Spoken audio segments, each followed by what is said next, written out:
I just wanna see the light.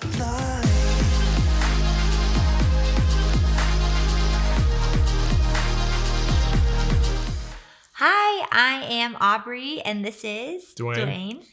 And this is the first official Dwell Well show.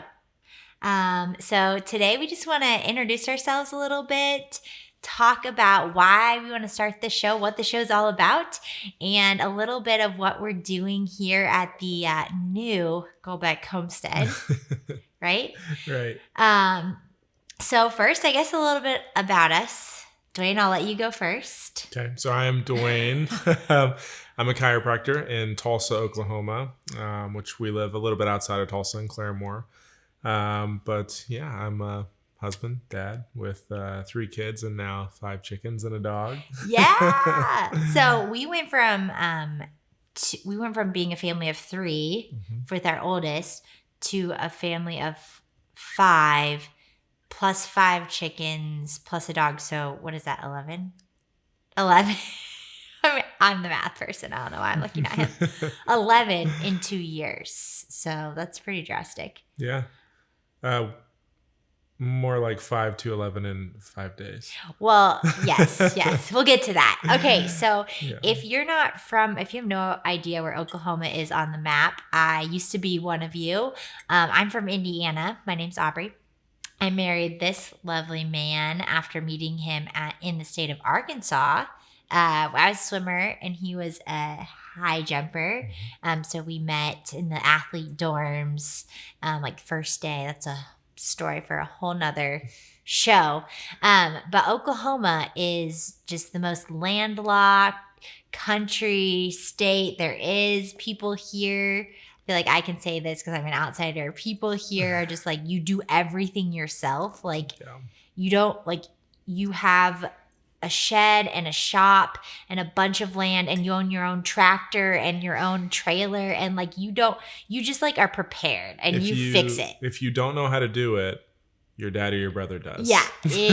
Like just to give a brief story, one time this is embarrassing, but I got our little Subaru, like I tried to do a U-turn and I went in this like mini ditch. It was tiny, guys, but I could not get the car out. So I got my car stuck in like a mini ditch at the end of a dead end road.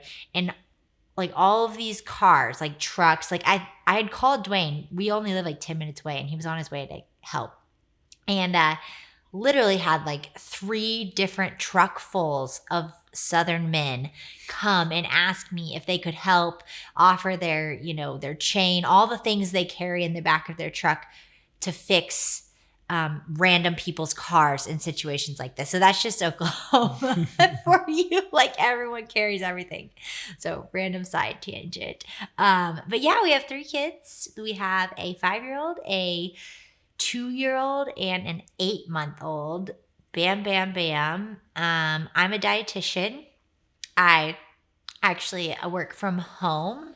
So I have a business called Gracefield Nutrition and then an online course called Joyful Health with my partner, Casey Schuler. So that is fun. And we started this vlog/podcast, not to talk about any of that, but to talk about, do you remember what our little slogan's going to be, Dwayne? What are we talking about here? I don't want to mess it up, so you go ahead. Okay, we're calling it Dwell Well because we want to talk about family, faith, homesteading, and of course health because we are, of course, a chiropractor and dietitian duo. Yeah. Yeah. And it all goes together. I mean, you can't really separate those things. It's life. Yeah. So. Yeah. We're learning to dwell well, basically, in the life that we're given. And those are our particular areas of, I guess, stewardship. Yeah. Right? Husbandry. Husbandry. Sounds weird for me. But yeah. And so this week, we've been like dreaming of having a homestead situation on our land. We actually share land with my in-laws, his parents. Is their land, and they gave us this house, which is like amazing. But it's we share land with them, and we've been wanting to do some homestead stuff for a long time. And all of the sudden, guys, it's happened in a week. I mean, we were like, I've done like a hobby garden for the last 3 years and neglected all of the plants in the garden. Like I planted them and then just been like, peace, I'm not watering you. Sorry, plants. But then this year something clicked. We actually like love our little tiny garden that only key here only has foods that you will actually eat in it, not random squashes that I hate. That was a mistake. And so that clicked. And then all of a sudden it's like God started like just opening the doors for all of these other things. And we're going to talk about that later, but how he was just like, okay, here you go. Like, you don't have to have this perfectly planned out. I know you have all these plans in your mind, but I'm just going to give this to you right now. So this week, tell him, Dwayne, what all happened this week, starting on Monday? Starting Monday. Yeah. Well, I mean, I guess it all started. Our 5-year-old, he's been asking for a dog for a little while, randomly, like every 5-year-old does. But we have a sandbox in our backyard, and we talked about, how are we going to get chickens? We wanted chickens for a long time. And we were like, should we get a dog? Because we live in the woods, so there's, coyotes and coons and hawks and owls and all of the things. So we're like, should we get a finch? Should we get a dog? Should we build this amazing impenetrable coop, which lumber prices right now would be very expensive. And so we're kind of trying to figure things out. And Aubrey opens up the sandbox, and there is a mouse in the sandbox, which we have had mice and snakes and coons and possums and just all kinds of fun things this year. I think guys, in total, and this is not an exaggeration, at least 10 mice in the house this year. And to reference, we had a little dog that ran away like 2 years ago.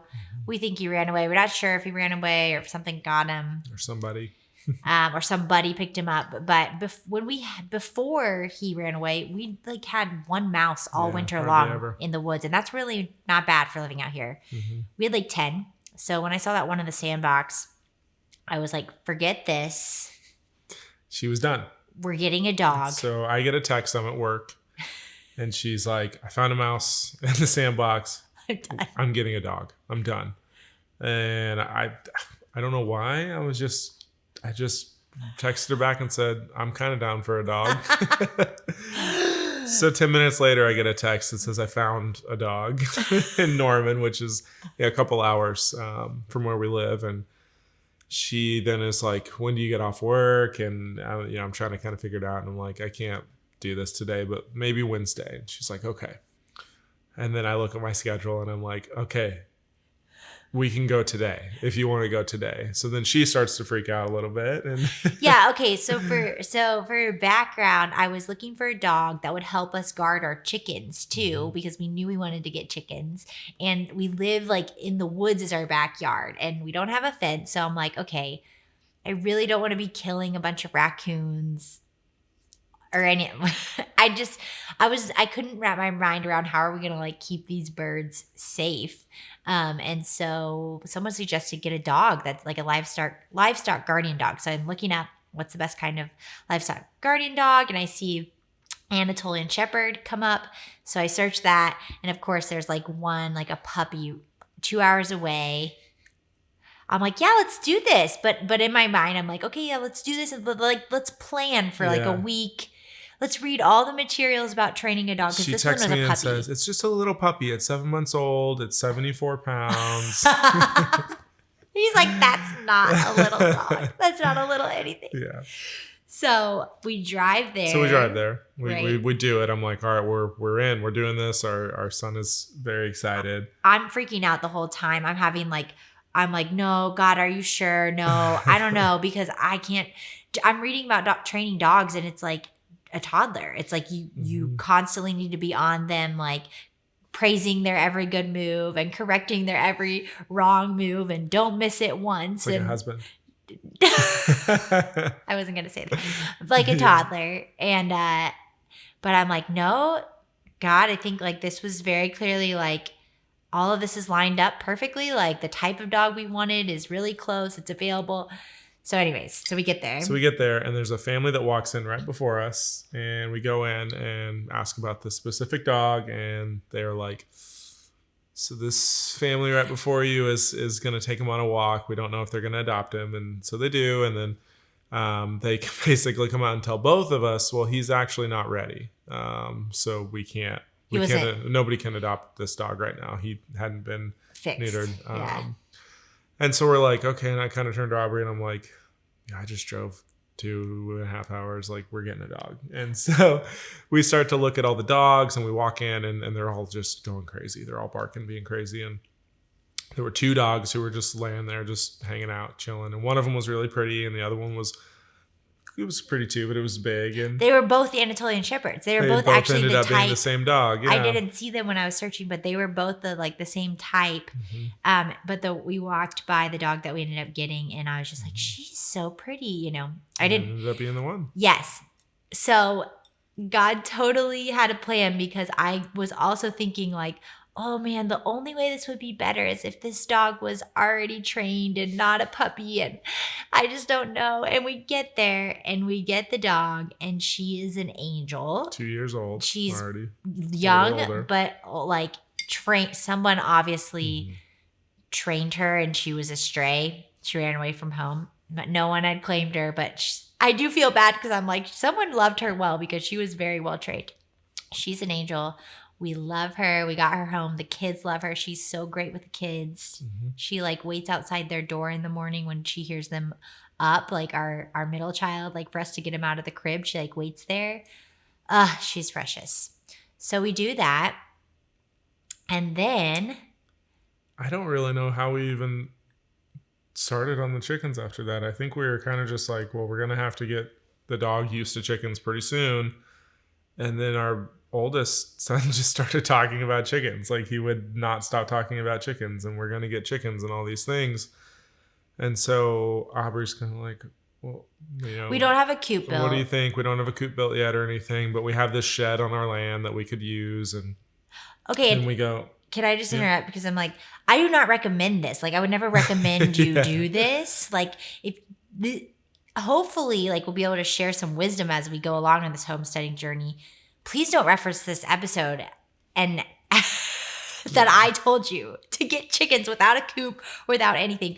I'd been watching all these YouTube videos that were super helpful, and I'm thinking, okay, so it's July here, and I was thinking we're gonna like mail order these chickens in November, get them in the spring. Like that's how far ahead I'm planning this. To be fair though, I had chickens when I was a kid. My family did. And I remember it was just a shed that we had that we used and we made it into a coop. So I'm kind of like, yeah, we'll figure it out. We'll be okay. Aubrey's planning 16 years in advance. This is the epitome of our marriage. And so we went to Tractor Supply to get some other things for our dog that we just got on Monday. Yep. And they had chicks. And we were like kind of looking at them. I could tell Aubrey's like, I want these. And I'm like, are we going to get chickens? I just seriously felt like, I don't know how to explain it, but I seriously looked at those chickens and I didn't even think they carried chickens this time of year. I thought it was only in the spring.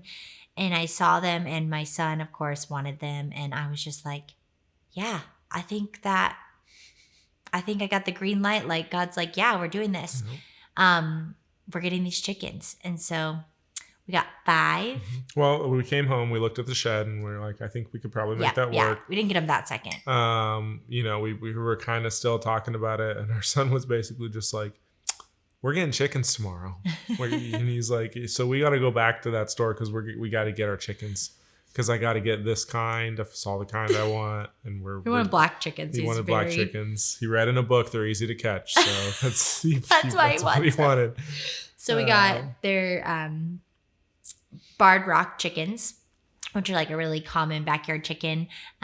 Supposed to be pretty good layers and pretty docile and also cold and heat hardy, which we need here in Oklahoma because it gets pretty hot.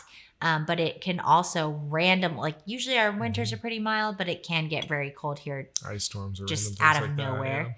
Yeah. So we got 5 of them. They are 4 days old as we speak. They are in our pantry underneath my laundry folding table in a big plastic like tub and with some pine shavings in there. And we ended up getting one of those little like plate brooders. What was the brand of that? Eco Glow. Brunzia. There's been lots of Amazon orders. Yes, so but I don't know. we ended up getting one of those plate warmers because We can link it. yeah, we can link it. It's a lot safer than the light bulb. Supposed to be a lot safer, it's a lot more energy efficient. And then just like you can just move it up slowly each week so that you are decreasing the temperature. The chicks need cooler and cooler temperatures as they grow. So that's what we did. They're great so far. We love them. Yeah, they've been awesome. Yeah, and I also watched one YouTube video. Oh, I will have to link that below too. Yeah. And it was so thorough. It was like an hour and 20 minutes of just like bringing the chicks home. Like if you do mail order them, But worth it. I'm very much like the 2-minute YouTube guy. This was like, this was really it was so good. Yeah. It was so good, and it was so helpful. So that was my main research for raising chicks. And we'll keep you guys updated on how it's going, but we still have to. So we're planning on converting. Dwayne was going to say that. Yep. So we're going to convert this shed into a coop and then build a run onto it and all that. So I'm sure we'll probably have a video of talking about that. All that as we do that. Yes. So it's just like a half broken down shed with an open doorway.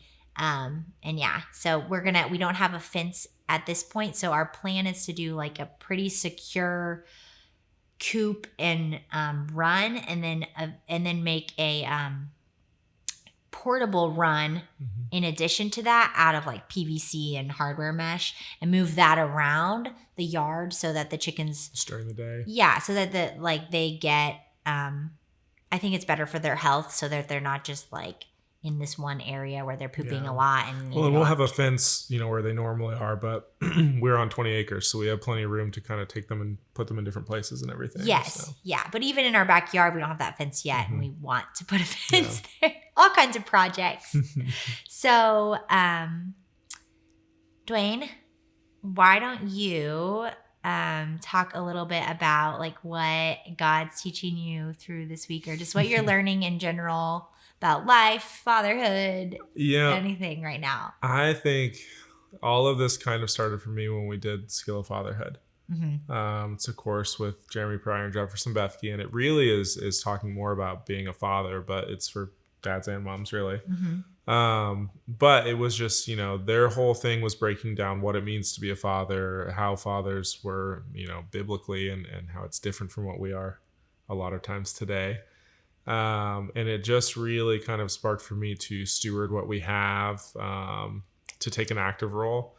I think I was very much the passive one. Aubrey takes the lead most of the time by necessity, because I would just, we joked yesterday. I said, what do you think's the thing I've said the most in our marriage? And I was expecting her to say, we'll figure it out.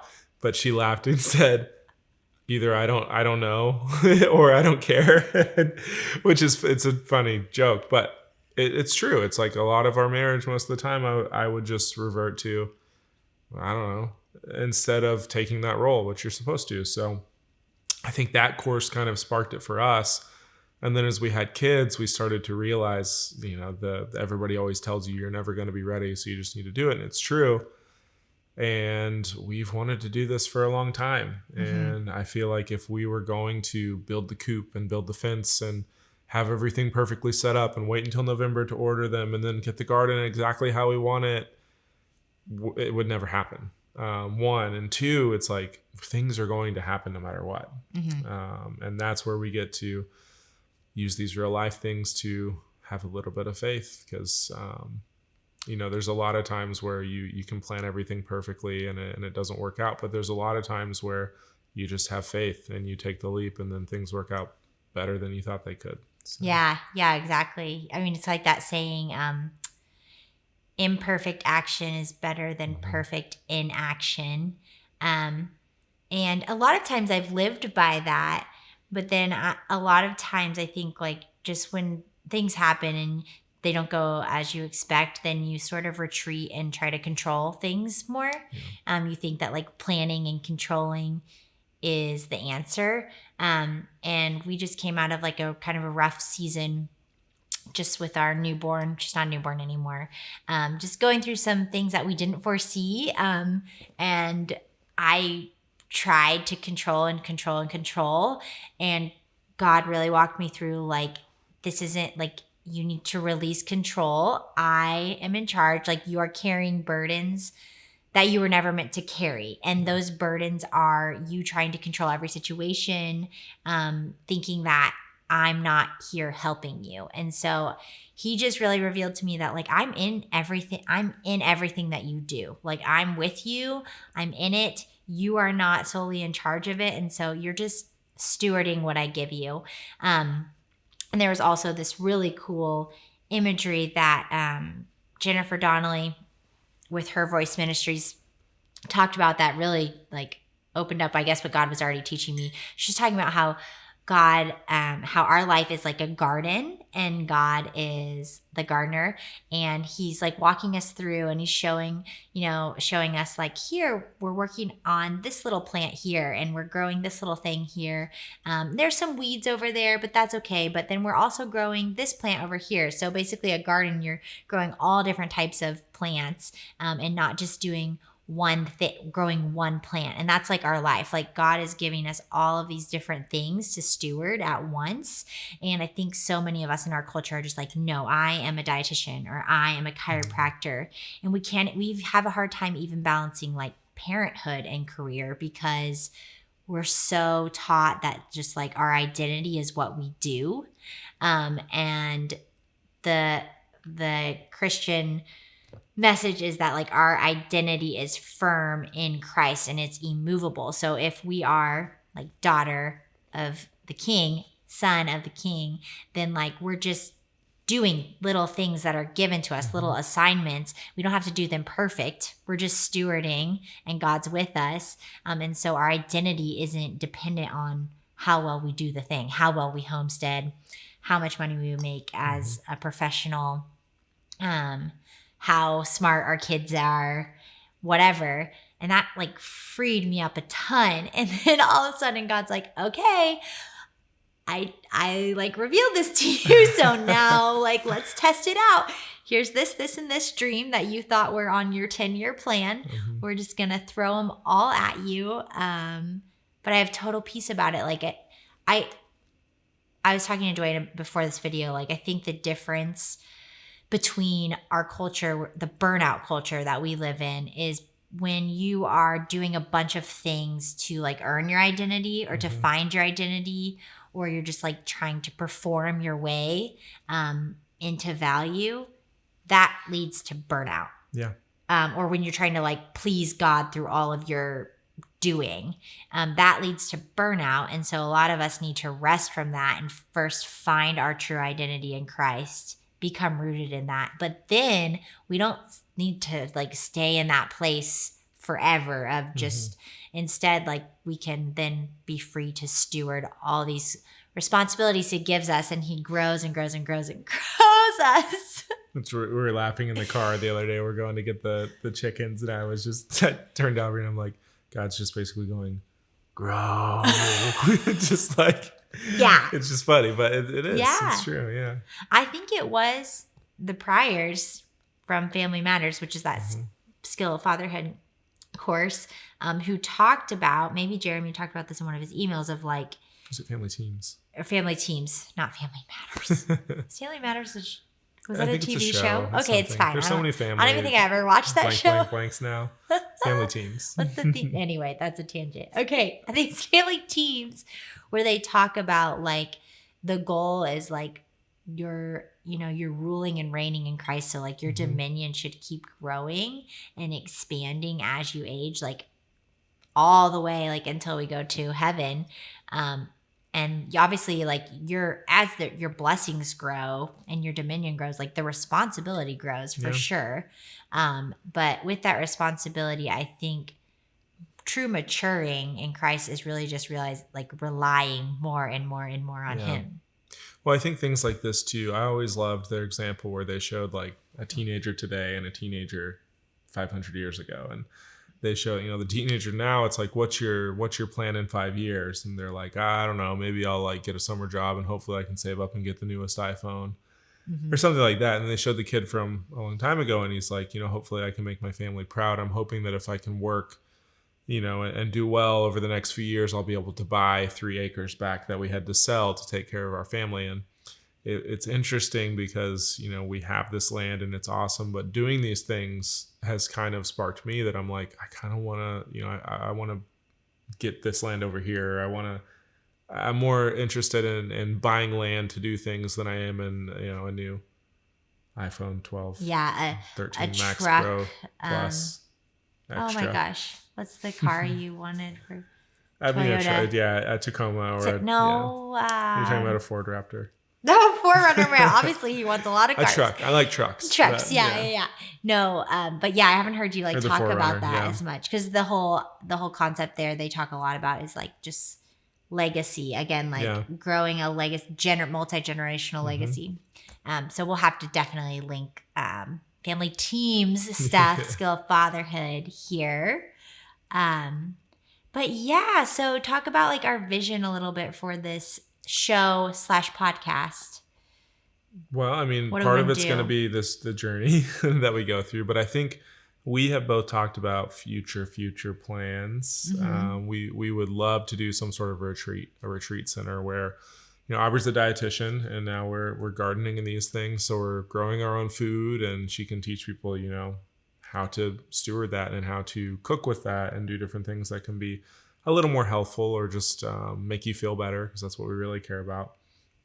And for me, as a chiropractor, I'm a little unconventional because I enjoy the rehab side a lot. And so movement is really what I like to do. So we were thinking of doing something like a retreat center where you come and you learn how to move to feel good. You learn how to cook and eat and grow your own food to feel good, to dwell well. Yes. And so this is kind of something for that journey, building towards that, I think. Yeah. And just, also we want to kind of bring you guys with us as we learn the very basics of homesteading. We are new beginners. Yep. And I think there's a lot of great content out there.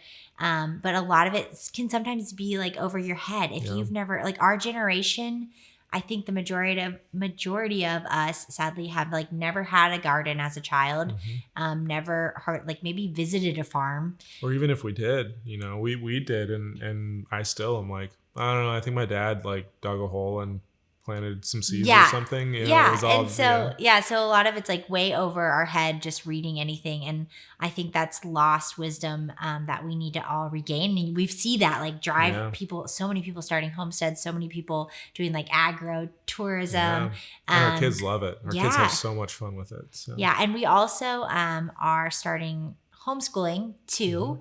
Our oldest is about to start kindergarten. He's going to do part-time homeschooling. So we just want to take you guys along with us as we navigate some of these things that aren't super normal in our culture, which would be, growing a garden, chickens, obviously, raising your family in a kind of non-conventional way where you spend more time together and you look at the group as a whole as opposed to just individuals, and then how obviously that affects our health and the health of the generations to come.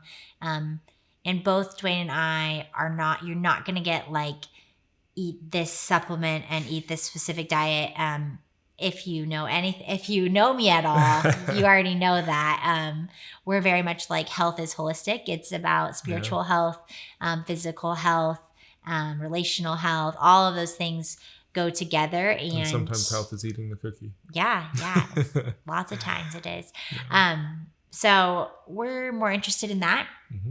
And obviously how you build a lifestyle that honors God, that honors your individuality, your individual gifts within the family that you've been placed. So I think the most beautiful thing is living the life you are meant to live. So just being who God made you to be, being, together with the people he's placed in your life. So hopefully you guys enjoy this. And if you do, please like and subscribe. Please share this podcast with others.